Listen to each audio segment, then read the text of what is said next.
So we are live in Rio with quarterfinal number 2, but Necrox has kindly taken some time out of EG's prep for the next quarterfinal. So we want to chat a little bit about what's happened behind the scenes at EG in terms of coaching. So let's go back a little while. You had the major, you've had all these games against G2 that we've enjoyed so many times, but I suspect you haven't enjoyed them as much as they have been to watch. Probably not. BKN was released some time ago now, and that was a big surprise to everybody when that happened. Can you give us a little bit of an insight into what was going on at EG at the time? Yeah, sure. So the reason BKN was released was because we needed more out of a coach. We needed somebody who was capable of creating new strats and formulating some sort of counter strat and more preparation against other teams. BKN was really good at keeping our morale up before games and making sure everyone was level-headed. But we just needed more from a coach, and that was the reason he was released. Okay. So no matter what, he was going to be released, whether I decided to take a coaching role in EG or not. Okay. So, I mean, that's interesting because we've seen you get undone by G2 a couple of times, and out in Paris, I spoke to G2 after that match, and Ferrell, who's their analyst, was like, EG haven't changed. He was literally saying, we put 6-2 past you 3 times, that amazing 6-2, 6-2, 6-2 G2. It was like, it's the same EG. So did you feel like that was also the case? We did. We actually did. So, like, we haven't felt like we were able to change or be flexible with what we had before, because we had no way to prepare because we didn't have the time. Right. I know that sounds weird, but let me explain this. So, BKN didn't do any amount of strategy for us. So, like, when it came to doing strats for us, it was mainly Troy, and me, and Brandon. So, like, when it came to game day during the major, we would prepare a day before the match because, like, Jordan didn't do it. It was that simple. Yeah. So this is quite eye-opening. Yeah. I mean, this is coming as a surprise to me. I imagine it's coming as a surprise to many people watching. I'm sure. Yeah. And now we have Gacha, which is the complete opposite of what we used to have. Gacha is all about putting the time in preparation. Like, that's what he does. He spends a dubious amount of hours just creating strategies. Which is, what other coaches and other teams are known to do, which is why I'm kind of surprised about this situation. So, as a team, it was kind of a team decision or a management decision? It was definitely a team decision. Okay. Releasing Jordan. Yeah. It was definitely a team decision. We just ultimately felt like we needed more. Okay. That was it. And I guess you were kind of plateauing, right? You were getting to a point where great performances at Labs, it's just you're not walking away with the trophy. Right. So it definitely felt like we still needed it. Okay. It was like there was no progress being made. Right.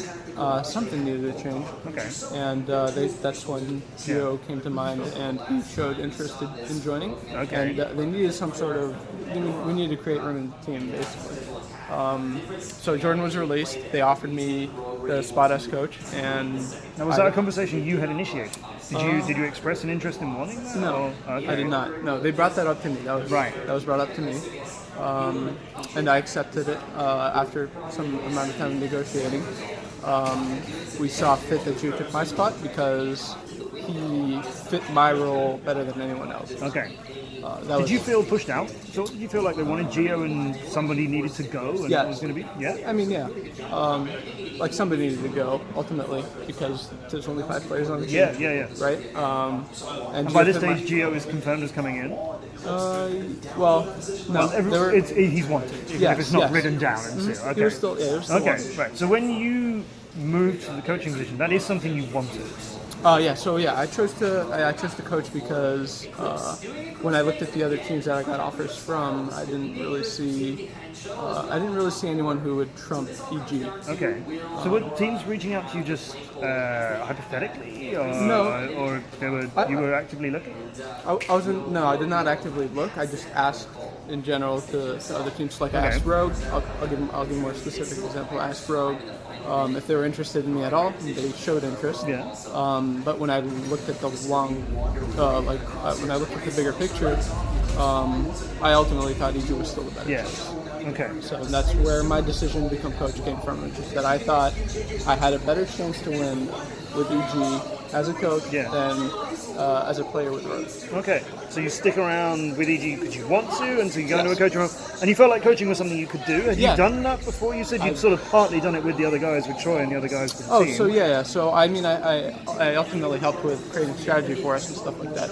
I have not ever coached before, but it was very eye-opening to me, and like it was a learning experience, seeing what we missed as a team when I became coach. And they were very happy for the 3 weeks, I believe, that I was coaching for us. Okay. So it comes to an end when BC surprises everybody that he's retiring, and he'd been such a stand-up performer for you. That came as a shock to you guys as well. It was a massive shock to the community, but it was also to EG. It was a shock to us. He was not pushed out in any sorts. He brought it up to us. He thought that he had plans in joining or creating another organization. Right. It was always his dream. Oh, okay. And he would talk about it to us, and he saw an opportunity elsewhere. I can't really bring it up. Sure. He'll bring it up himself on social media when time comes. Well, good. I'm glad it's working out how he wanted it to be. Yeah. So he retired. That surprises everybody. Right. You're now a man down. Right. It's only a couple of weeks after you start coaching. Right. So was the only option that you moved back into a player, and did you want to? Yes, I wanted to play. I've always wanted to play. I never had the drive to coach. I knew what it took, so I did the job. I put in the hours and did all that, but ultimately I wanted to play. I feel like that's where I belong. I feel like my shelf time has not run out yet. Yeah, sure. And it's working. Here we are as number 1 seed again. Right. Right after BC left, I sat down with the guys and was like, okay, is there anyone else you guys have in mind? And if so, bring it up now. Yeah. So there's no conflict in the future. Good. They all unanimously said no. We'd like to have you back, because ultimately the reason they replaced me with Geoo is because of my role, not my performance. Okay. So that makes it easier to come back, right? You don't feel like you were benched in a kind of way. You just feel like it was a fit. Yeah. All right. Well, there you go. So that's the news. So now we have Necrox back playing for EG. You have a new coach. Yep. BC's happy doing what he's doing. And we're going to see the number 1 seed turn up very soon here in Rio. When you've got Fnatic, the slightly undermanned Fnatic due to Magnet being ill. But it's going to be an interesting challenge, right? It will be, yeah. Thanks for your time, Necrox. I'll let you get back to it. Thank you.